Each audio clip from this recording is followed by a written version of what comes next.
Hi everyone, my name is Brian Stevens and I'm the Exhibitions Director here at the Petersen Automotive Museum.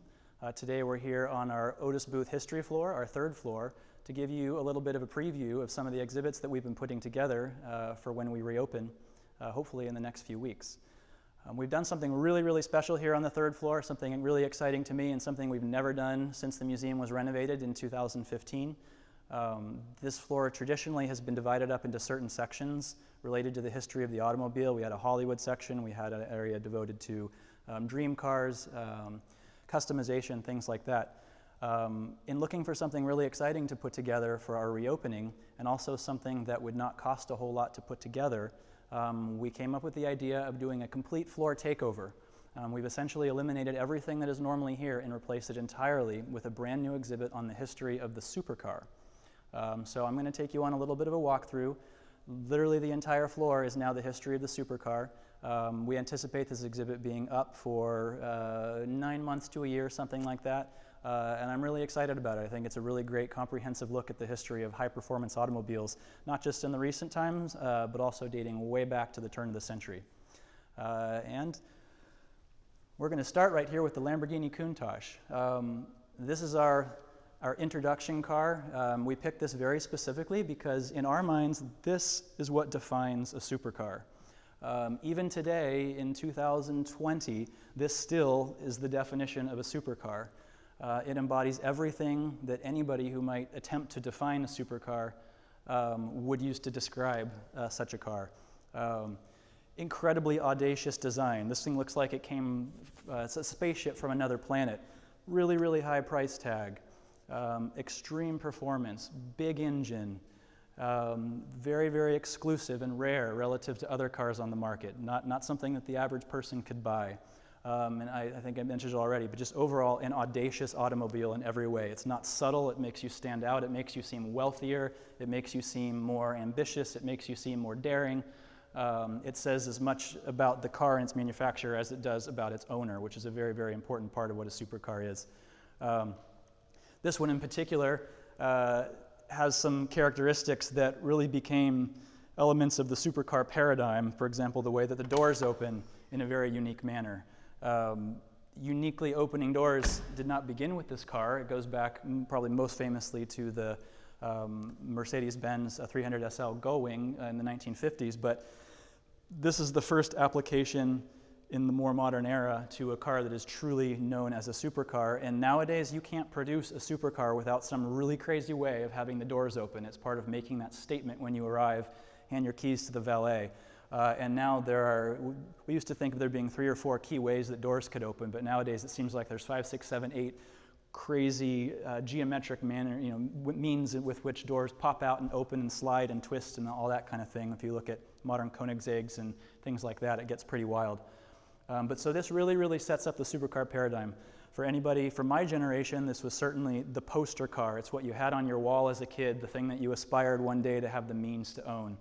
And so again, we use this as our example of what a supercar is by definition.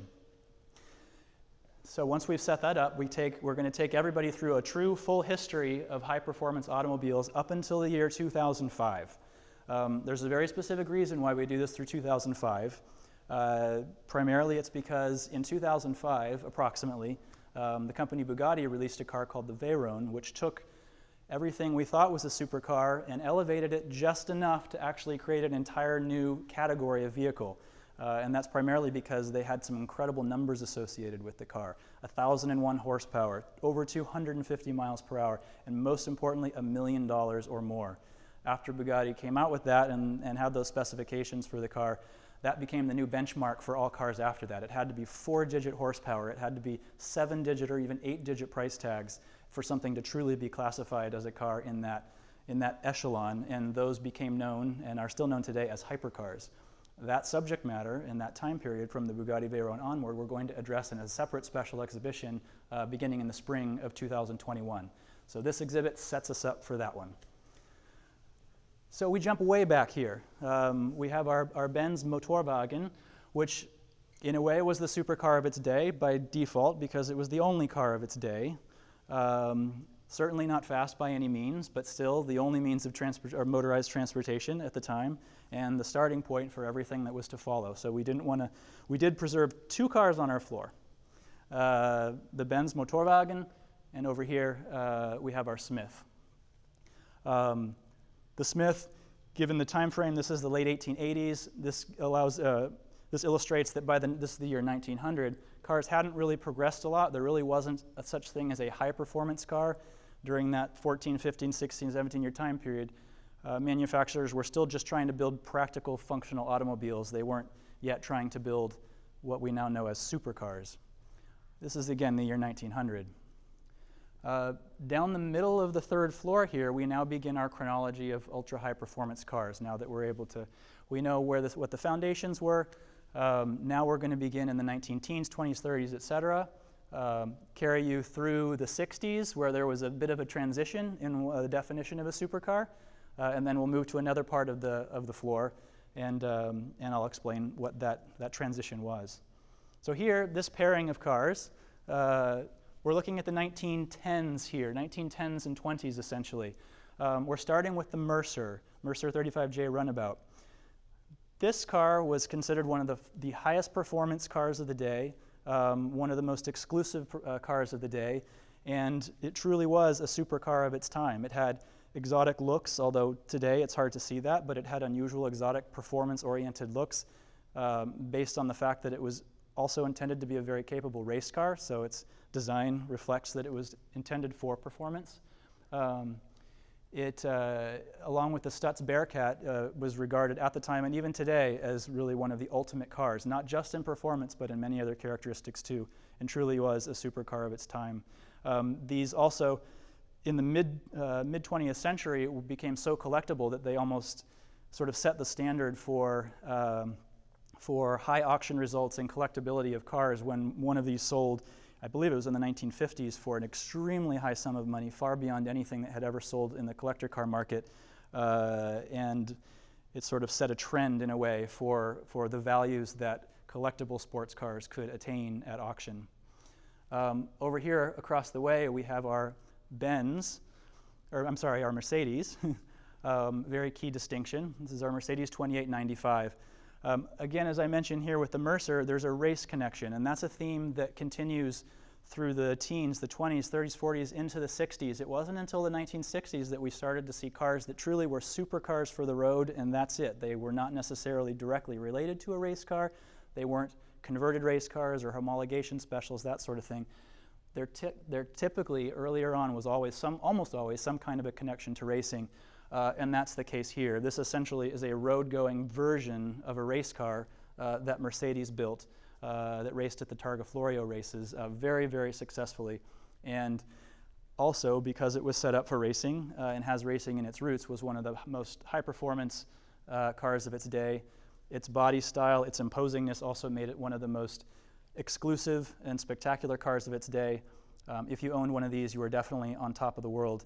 And another thing that's really important about this versus the Mercer over here, which is lower and leaner in a way, by this time there was a significance to the height of the hood.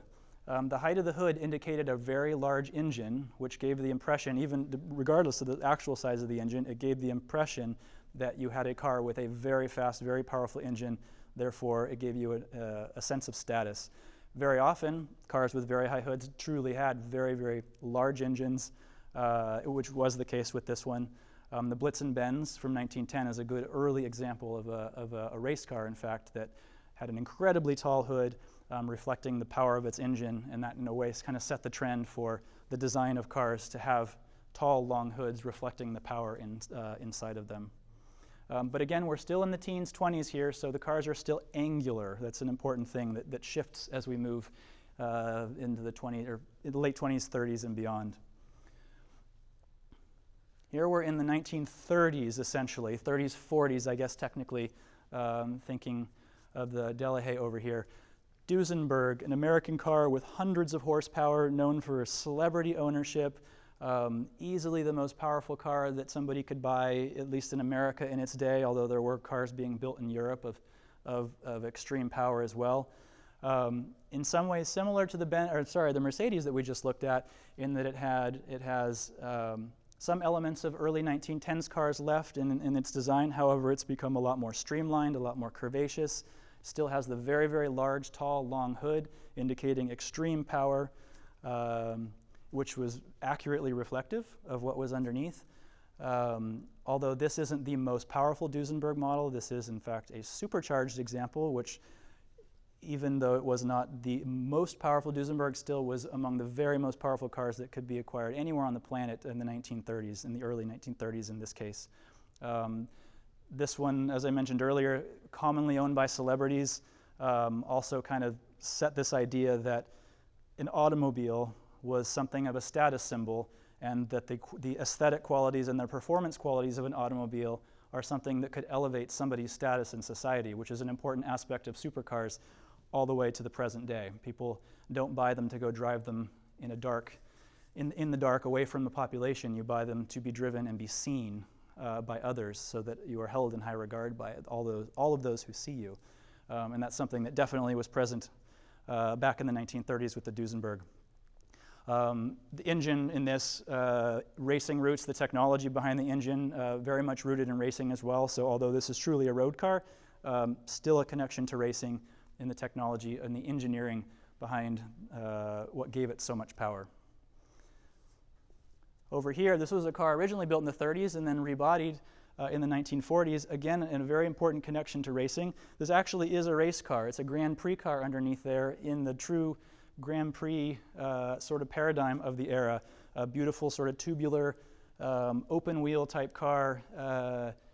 However, after it had done its time racing, it was then rebodied by Citroen in the 1940s, still retaining all of its capabilities, all of its racing capabilities and performance, but now with an absolutely stunning, spectacular, curvaceous Art Deco body that was very much en vogue in its day. So here we have a car that's reflective, it's spectacular, it's beautiful, it's unique, audacious again in its style and design, and still has the performance to match given its racing roots. So this is in a way a true race car for the road. Former race car made into a road car. Another thing I'll point out, having mentioned racing and road cars, is one important aspect of the supercar definition for us is that it has to be a car usable on the road. You will not see in this exhibit, nor in our eventual later hypercar exhibit, any race cars. To us, that's an entirely different category. You don't aspire to own a race car. As a child, you don't aspire to own a race car to drive one day on the road because it's impossible to do it. You aspire to own a road car with the performance capabilities of a race car. And so that is an important distinction here. Everything on display is a road car. Doesn't mean it's not capable of racing, but it is certainly able to be driven on the road. This would be the time when World War II happened, right about in between when that car was originally built and when its body was put on. That would take us into the late 1940s and early 1950s. As you can see, we've got a blank spot here. We're still setting the exhibit up. We're expecting an early 1950s Mercedes 300 SL Gullwing to be displayed here in the next couple days. Certainly one of the most spectacular ultra-high performance cars of the immediate post-war era, of which there weren't actually very many.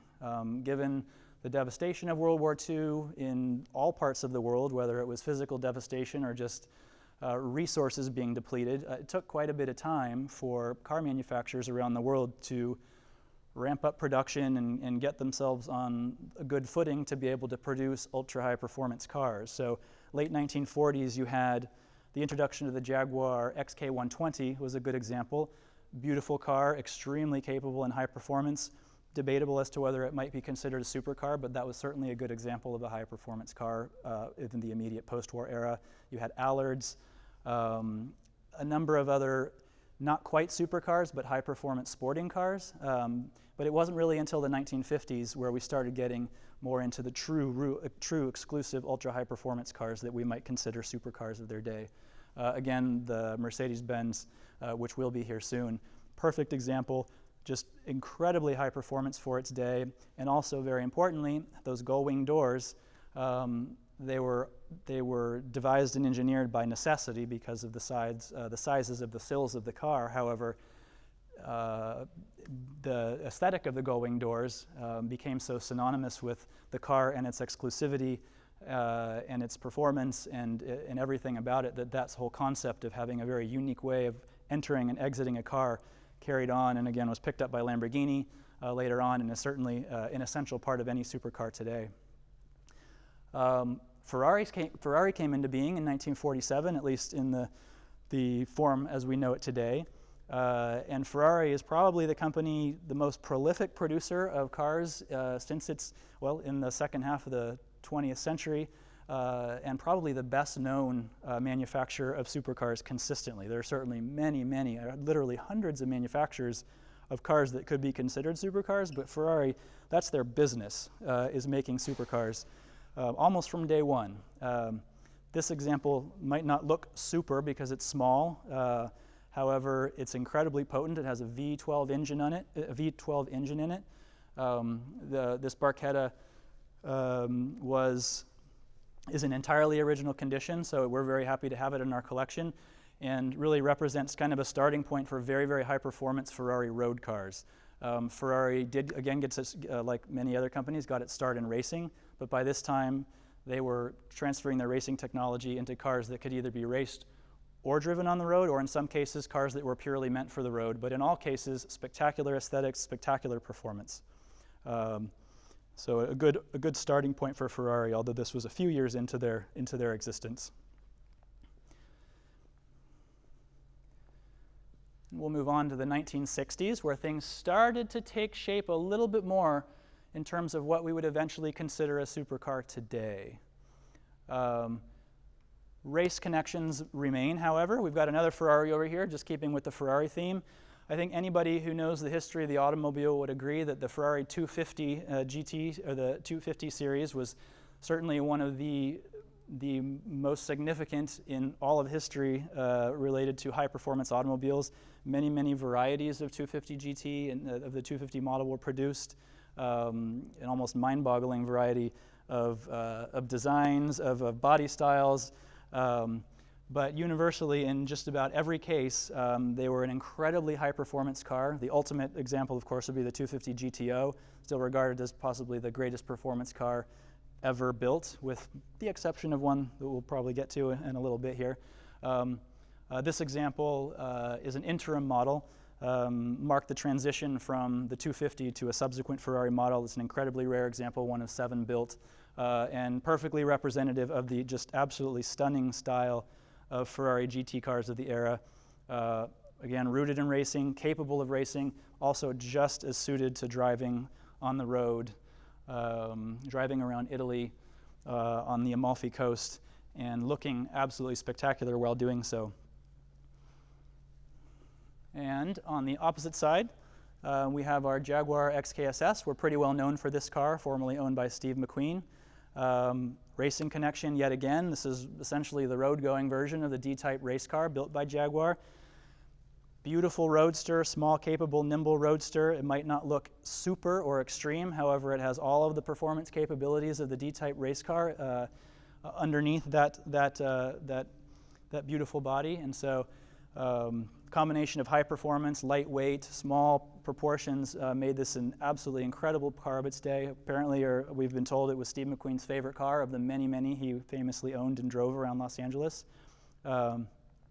Still have a front engine, though, in this case. That's an important thing to note as we're moving through the supercar history. The Ferrari 250 over here, Jaguar, we're still in a front engine configuration, but we're still getting a little bit closer to the supercar paradigm that we know, super/hypercar paradigm that we know today.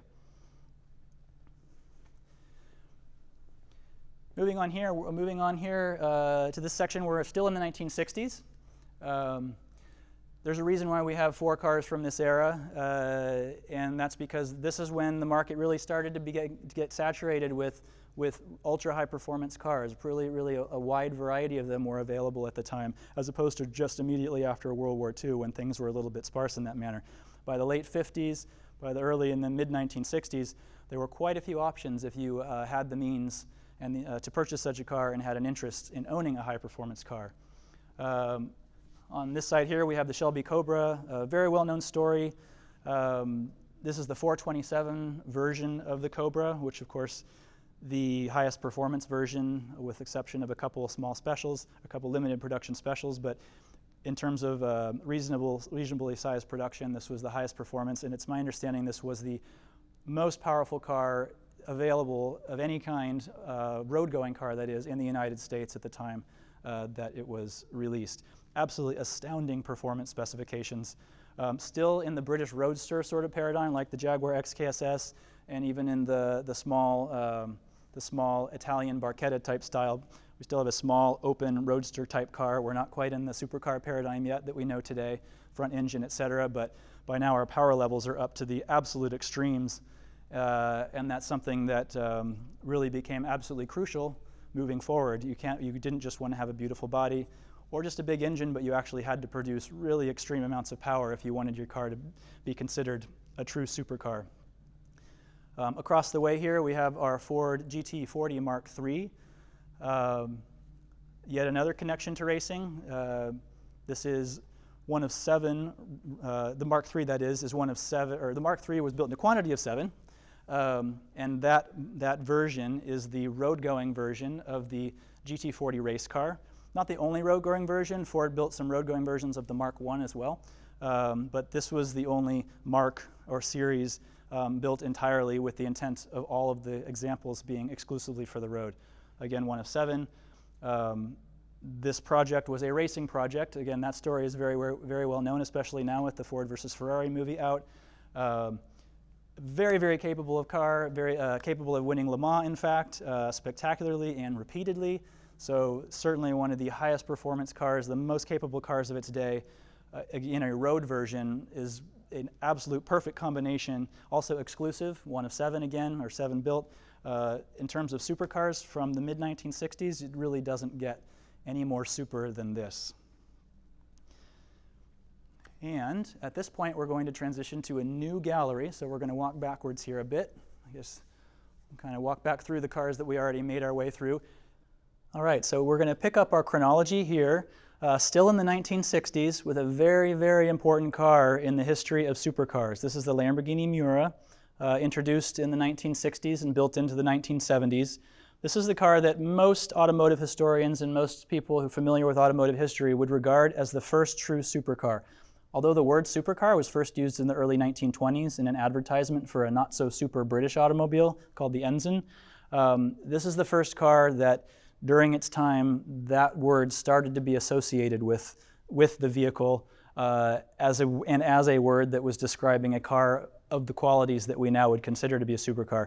Absolutely spectacular design, and still in many ways one of the most beautiful cars ever designed. An Italian body. Not all supercars have Italian bodies, but the Italian style certainly became an aesthetic that all supercars from this point onward tried to mimic in terms of the impact and just the spectacularness of the style. This car also, like the GT40 that we looked at earlier, has its engine in the midsection here, a very, very important transition point. It was with this car that trend really got cemented in terms of the supercar world. From this point onwards, you really stopped seeing cars that we would consider supercars with engines in the front.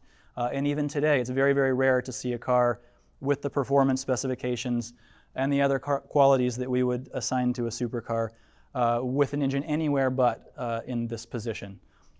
So for that reason also, this is certainly one of the most important and iconic cars in supercar history, if not the first true supercar.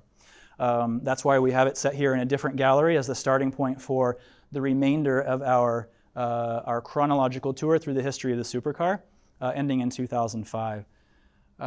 Moving on here, we're still in the 1970s, following up from the Lamborghini Miura. We have the Lancia Stratos.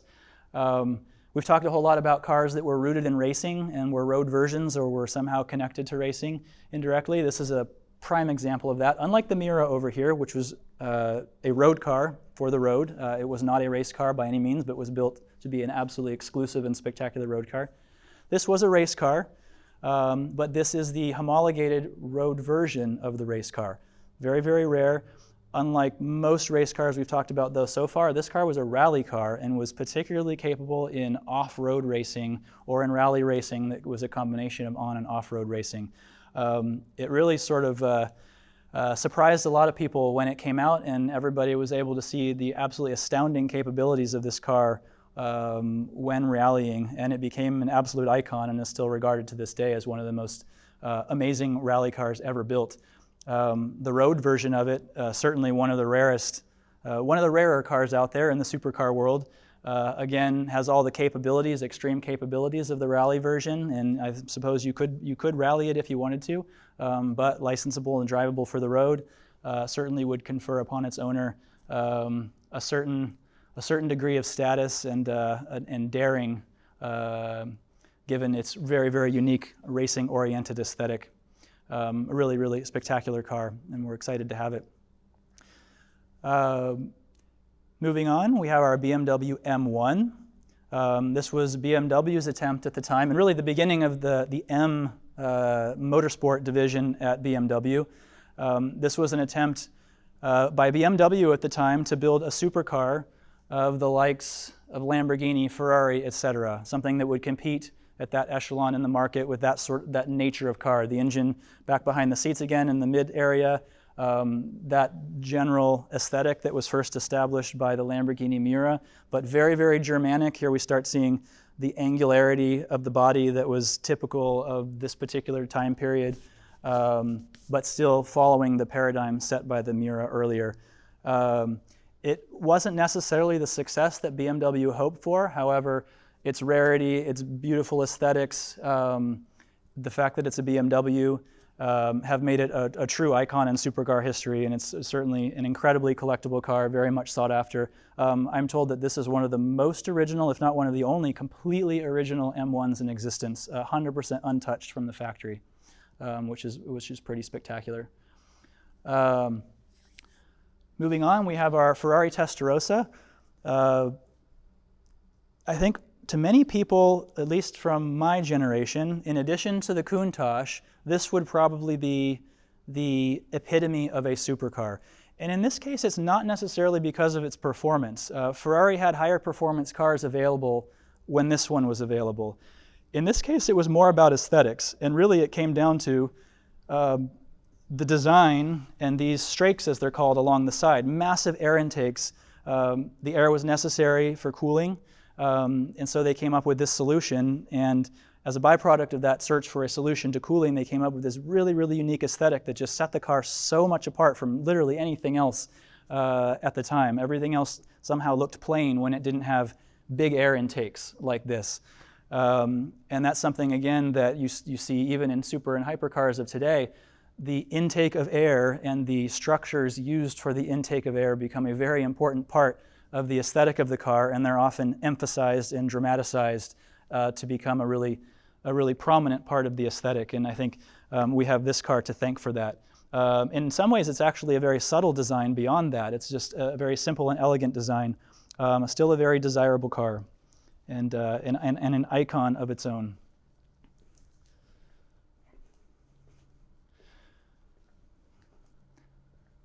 Porsche 959, this is our first Porsche in the exhibition, an undisputed supercar, however, a little bit different than some of the others we have here.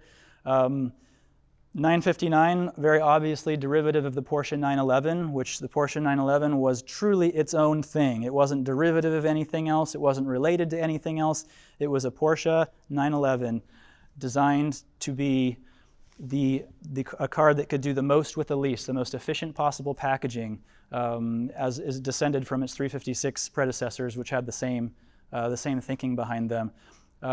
There was no attempt here to look like an Italian car, no attempt to have crazy doors or anything that you're seeing, or intakes or anything that you're seeing on some of the other cars we've seen so far. This was truly derivative of Porsche 911 in style. However, it was incredibly capable. I think most people familiar with the history of high-performance automobiles would agree that this was the highest technology, most capable, most advanced car built at its time. It was the fastest car available on the road at its time, and a lot of that owes to the fact that it was originally developed for rally racing and for off-road racing, believe it or not, competition in the Paris-Dakar Rally, etc.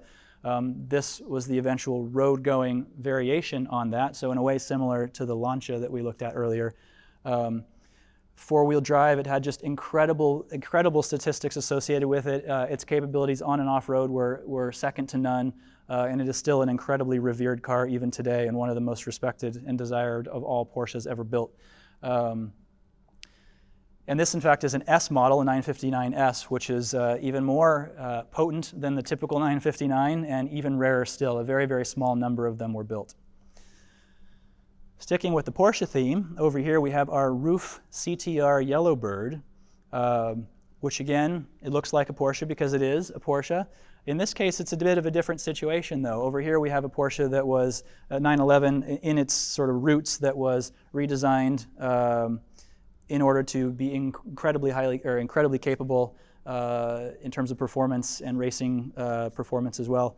Over here we have a Porsche that was modified, or it was modified by a secondary firm. Roof is the name of the company, to have even greater performance than the original car did. So Roof started with Porsche chassis and bodies and constructed these cars essentially from the ground up with their own chassis numbers to be true roof cars, despite the fact that they were based on Porsches. These cars quickly became known for not just modified or uprated, they were not just modified or uprated Porsches. Their performance was so stunning, so spectacular, they blew literally everything else out of the water. I believe this also, like the 959, was the fastest car anywhere on the planet when it was released. That it earned enormous respect, and the Roof brand is still alive today, producing incredibly powerful and capable cars. This is chassis number 001, so it was the very first production Roof CTR Yellowbird. And looking again at the fastest car in the world at the time that it came out.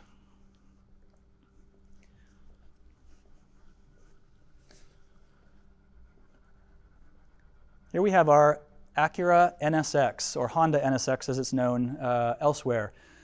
It's a subtle car, but it's a very, very important car.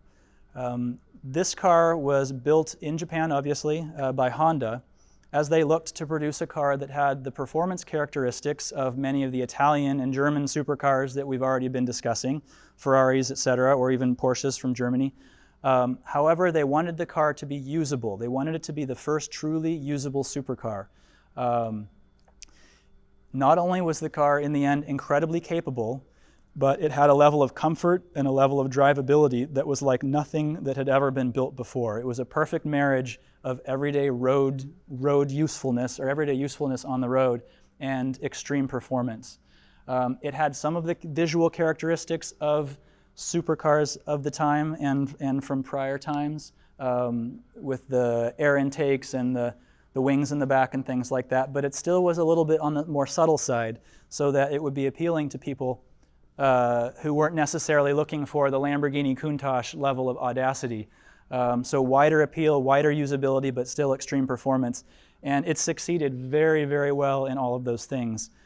So much so that it became very significant, or played a very significant role in the development of a very, very important supercar that came later, the McLaren F1, which we'll talk about in a little bit. When McLaren developed the F1, the capabilities of this car and the usability of this car were front of mind at all times when they were developing that car. And in talking with some of the manufacturers of hypercars today in 2021, on multiple occasions they've suggested to me that part of the inspiration behind their products was to come up with a modern, even more high-performance version of this car because of its usability. So a very, very important car in supercar history. Here we have the Jaguar XJ220, an absolutely stunning, incredibly long, incredibly wide car, named for the top speed that it was expected to have if the engine that it was also expected to have ended up being the one that were used. 220 miles an hour in the 1990s was nothing to be laughed at. That certainly would have made it one of the absolute highest performing cars of the day. It had the aesthetics to match. You can see as you look down this line, the very distinctive, with the exception of the Porsches, which again were their own thing and had their own unique design, you can see a really distinctive transition in aesthetic from the sort of svelte 1960s into the angular 70s and 80s into the 90s when everything became very bulbous and rounded. And this was an ultra high performance car of the 90s in every respect. And visually, it was everything extreme, but with the 90s aesthetic applied to it. And really a spectacular car. Unfortunately, its performance didn't quite live up to its expectations. It ended up disappointing a number of the buyers who had ordered it, who ended up canceling their orders, and so it ended up with a little bit of a tarnished reputation. But overall, in retrospect, I think most would agree it still is one of the most spectacular cars ever created, certainly by Jaguar, although they continue to produce amazing cars, but really a true supercar of its time. And here we have our Citroen S7, also a very important car in supercar history, because in many respects, it was one of America's only true supercars. We had a company called Vector that built supercars, but they were built in very, very small numbers. A lot of controversy behind how it came about, and some takeovers of the company, that sort of thing, made it so the development of that car was a little bit stunted, and it never really became what it could have been. The Citroen actually became fully developed and was produced in reasonable numbers, enough that we really could consider this a full-on production car, and certainly one of the highest performance, most super and superlative cars ever built in the United States, even today. The S7 performance figures were on par or better than anything in the world at the time, and were so good that in fact this car in some form is still technically in production, as Citroen is working right now on a so-called LM version of the S7 with a very, very similar aesthetic, but should be released within the next year or two with the specifications of a modern hypercar. So we're into the millions of dollars in cost, thousands of horsepower, but still with the same aesthetic that was set up by this car. You can also see, it's interesting to look at the Citroen right next to the Jaguar. You can see incredible length in these cars, the cab forward design, really emphasizing the fact that the engine is in the back. Very distinctive in that sort of scale and different from cars prior to this time period. Again, very, very important car, rare, and we're really excited to be able to feature this one. Now we're getting about nearly to our 2005 cutoff point for this exhibit, but we do have one more very important car. This is the Maserati MC12. This is an example of a homologation car, or a car that was built in road versions in order to allow it to qualify for racing. And in this era, in the 1990s when this was built, there were many manufacturers that were doing exactly that. Porsche built its GT1 street version in order to qualify its GT1 car for racing. This is basically the same thing. A very small number of these were built, I believe. It may have been a total of 50 in 2 batches of 25, if I remember right. But again, a very, very small number. Truly just a race car with minimal changes made to make it road legal. Incredibly capable, incredibly fast, and truly a race car for the road, with a very, very distinctive aesthetic. In some ways, this is like the strakes on a Ferrari Testarossa from back in the 1980s, but applied to this portion of the car instead. And again, just a very audacious and dramatic design, certainly appropriate for a supercar. This particular example has a couple interesting characteristics. This car was built and finished specifically for Michael Schumacher, who participated in the development of the MC12. And it is also the only car, the only example of an MC12 that left the factory with the color black, apparently because of Michael Schumacher's desire to have it in that color. The interior is also entirely customized for Michael himself as well. So this brings us to our 2005 point, at which point in time Bugatti came out with its Veyron, and we will be continuing that chronological story in the not too distant future with an exhibition on hypercars, beginning with the Veyron and coming up or bringing it up to the present day. However, that's not the end of our supercar exhibit. We do have a few more sort of sidebars that I can take you through here really quick. All right, so we finished our chronology, the early 1900s through 2005, and now we're going to walk you through a couple little sidebar stories here really quickly. Here we have a Lamborghini Mirchilago from Fate of the Furious, the movie Fate of the Furious. An absolutely spectacular modern Lamborghini, still very similar to the Lamborghinis even that are built today. We have this here to represent the extremely common usage of supercars and nowadays hypercars in movies. exciting movies, action movies, any movies that need to show drama or have villains that need to drive extravagant, extreme cars. Cars are part of that aesthetic and play a very, very key role in countless movies in setting up the personalities of a wealthy individual, of a villainous individual, of an eccentric individual, etc. And this is a perfect example of one such car that was very prominently used in a very, very popular movie. Moving over here, we have a trio of Ferraris. Now, we've come across Ferraris over and over and over again, which is not a surprise, given the fact that, as I mentioned earlier, Ferrari is probably the most prolific and iconic producer of supercars. They started in the beginning producing cars that qualify as that and continue today. Here we have some of the most superlative Ferraris from the last few decades all in a row. These were the top-of-the-line cars of their moments. Here we have the 288 GTO, which in some ways was the successor to the 250 GTO that we talked about earlier, an incredibly capable race car that also was drivable on the road. It came a couple decades before this, but this was the successor to that iconic car. 288 GTO followed in line, I suppose in its lineage as the top-of-the-line Ferrari at the time, would be followed by the Ferrari F40 here. In a similar manner to the Porsche 959 we saw earlier, and the roof. This car, when it came out, was the fastest car in the world at the time that it did come out. A very, very pared down, spare, minimalistic car. No comfort, no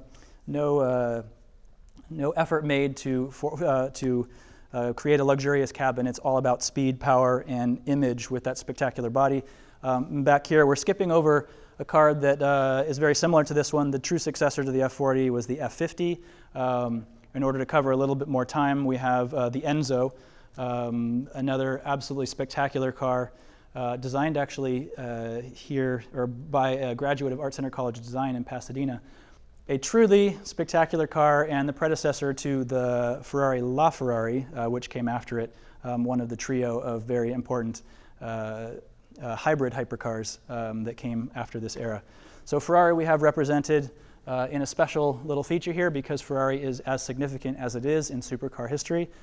In a similar manner, we have a pair of really, really exciting cars and very special cars here on these platforms. These are McLarens. Here we have the McLaren M6 GT, and opposite it we have the McLaren F1 LM specification.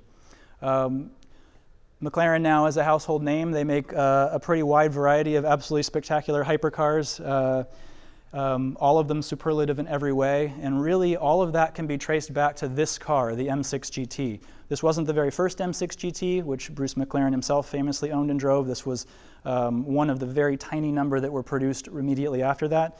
But this was Bruce's effort at producing an ultra-high performance road car, something along the lines of the Lamborghini Miura and the others that we saw in the other gallery over there. A true road-going supercar. Unfortunately, the project didn't end up becoming entirely successful. A very, very small number of these M6 GT road cars were built. A few of them ended up being raced very successfully, but by that time, Mr. McLaren had passed away and was no longer able to pursue his dream of creating the world's greatest road-going supercar. However, a few decades later, his dream was realized with the McLaren F1, a BMW engined car. Now a few decades old, however, it looks as if it were built today, and in many respects it performs as if it were built today. Many who are knowledgeable in the history of high performance cars still regard this as the finest performance automobile ever built. Its capabilities on the track and on the road, its handling characteristics, its level of comfort, the unique nature of the central driving position, the spectacular yet somewhat understated aesthetic. It's almost like a miniature version of the Citroen S7 over there. Compact, efficient, make this just an incredibly highly regarded car. Also incredibly valuable, one of the most collectible cars of all time in terms of its desirability. Again, the level of comfort you see in this car was derived from the Acura NSX that we saw before. In a way, this is the benchmark for all super and hypercars today. This is looked at by many manufacturers as the standard to which they want to build their cars, and if they are able to exceed. An absolutely spectacular car. Some consider this to be the beginning of the hypercar era. I think of it more as a little bit of a predecessor to the hypercar. It began setting the standard but hadn't quite achieved what the Bugatti Veyron later did with the numerics in terms of 1,000 horsepower, $1 million. But no question, an incredibly important car that set every possible performance standard. Concludes our tour of the third floor. Hope you enjoyed our exhibition of the history of the supercar. We're now going to head down to the second floor and take a quick look at a couple exhibitions we're putting together down there. So here we are on our second floor, where we're going to take a really quick look at a new exhibition we're putting in. It's a small exhibit of about 6 cars focused on Porsches. It's called Redefining Performance, and what we're going to look at here are specifically Porsches with a racing history at Le Mans. We have 5 of our 6 Porsches somewhat in place. We've got a little bit more work to do here, some graphics to put up, but we can kind of give you a brief introduction. I think anybody who knows Porsche and anybody who knows racing knows that those two things are absolutely and inextricably linked throughout history. Porsche and racing as a whole are absolutely completely intertwined throughout their history. There's no other car company in the world that has won as many races as Porsche by a long ways.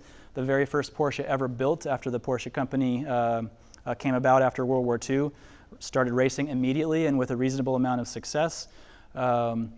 This car here, in fact, although not the very first Porsche built and not the first Porsche to race, was in fact one of the very first Porsche race cars at Le Mans. One of a very small number, and the very first year that Porsche did race at Le Mans. So this 356 SL, as it's called, really is the absolute foundation for all of Porsche's racing at Le Mans, which is an incredibly important race, sort of like the all-star race in the automotive world. To be the best, you have to win at Le Mans, and Porsche used that race year after year after year, often with great success, to prove that its cars were not only very capable on the track, but therefore by extension equally capable on the road, and something that somebody should be interested in purchasing for their own use. Very important car, sets the foundation for wins at Le Mans. We also have here a 934. After it, we will have what's called a 935 K3. And back here, we have a very recent mid-engined RSR, which is among the most recent Porsches to race at Le Mans. All of these cars raced at Le Mans, some very successfully. The one that's not shown here, the 935 K3, is one of the only production-based vehicles to ever win outright at Le Mans. That distinction is important because often production cars are in a sort of secondary class where they're not expected to perform as well as what are called the prototype cars, or the more extreme race-oriented vehicles. In this case, we had a production-based car based on a 911 that beat not only everything in its class, but everything on the track as a whole, which is something that has happened very few times in Le Mans history. Over here, we have a Porsche 910, a beautiful little race car that was very successful also at Le Mans, successor to the Porsche 906. And over here, we have a Porsche 924. Not necessarily a car that everybody would associate with Le Mans racing. However, this is one of 3 factory cars that were raced in the 1980s at Le Mans of the 924 body style. It's the only one in private hands, and it's actually a very special car in Porsche history. So we got a little bit more to do here, but it's a great little exhibit of examples of Porsche's success at Le Mans, which is a fundamental aspect of understanding the success of Porsche as a whole. All right, we've made our way a little bit eastward here on our second floor to the third exhibit that we're putting together right now. Obviously very much still in progress, but we're very excited about this one. I'm standing in the customization gallery, which by definition is a space that we devote to showing how cars are customized for various uses, whether it's simply for aesthetics, for example, lowriders, or for performance when it comes to hot rods. In this case, for the first time in the new museum since 2015, we're looking at the customization of road cars for off-road capability. The exhibit is called Extreme Conditions, and we're looking at 3 general facets to the idea of customizing cars for off-road use. We have racing here, represented by a Baja Bug. a car recently raced by Jeff Zwart down in Baja. Some really unexpected cars like a Triumph TR3 and a number of other pretty well-known Baja racers over there. We have a utility section here where we're looking at the modification of road vehicles for better performance, performing work off-road. We have a very unique Wilco swivel, sorry, that's wrong, a Willock swivel frame Dodge Power Wagon, which you can't see yet how it's set up right now, but the whole entire thing twists dramatically in the middle to accommodate driving over really big ruts and ravines in the road. Behind it we have a Jeep forward control, which is not configured properly yet, but this Jeep actually will be fitted with Matrax, a track system, almost a tank-like track system that enables it to drive over snow and mud and all kinds of different terrain. Really, really spectacular when it's set up properly. We have Adventure over in this corner when it's completed. This will be, look at the use of, or the modification of vehicles for going off-road for purposes literally of adventure, for enjoying time in the forest, camping by the lake, etc. That'll do it for our tour today. Thank you so much for going on this walkthrough with me, and I hope you enjoy the show.